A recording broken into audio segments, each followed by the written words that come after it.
What is money? Love this question. You spell it out wonderfully in the book and in the documentary, Yeah. but I mean, isn't all of this a little bit bullshit? We're all just kind of agreeing on this paper? Yeah. So what is it? Yeah. So money's made up. Right. It's all made up. It's all fake. It's all real. Yeah. So it's a social construct, just like government or religion. Right. And it's only as strong as the social consensus that underlies it. Right. And obviously, at this moment in history in America, the social consensus is quite fragile, which has given crypto, quite a lot of room and latitude to sort of infect the public, if you will, or a small segment of it. Yeah. But at the end of the day, it's all made up. Now, the distinction here between crypto and our money, our dollar, is that if money is made up, what is it? It's trust. Right. You take a dollar from me, not because you trust me, but because you trust that you can use that dollar for what you want to use. Yeah.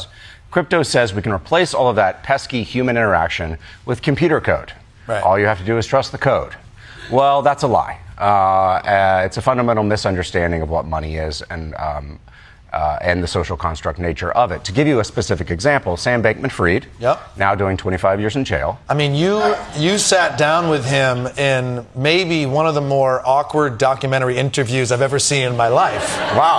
I appreciate that. That's high praise. Well, I mean, it was apparent that he thought it was going to be an easy, chill interview, and all of a sudden he's talking to someone that knows some shit. Boom. Yeah. Ryan Atwood.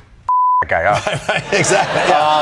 Yeah. He's now 25 years in a federal prison for fraud. So how did he run his scam? Yeah. He instructed one of his employees to change a single line of code, which allowed him to borrow his customers' assets. Mm-hmm. So I can't think of a more vivid illustration of the intellectual fallacy that you can trust code. Right. Code does not fall from the sky. People write code. Right. And in this case, he changed the code and he stole the money. Right. So Bitcoin is full of lies. It's full of misinformation. It's full of lies. It's also full of criminals. Right. Jeffrey Epstein funded Bitcoin development in 2015 secretly via the MIT Media Lab. Right.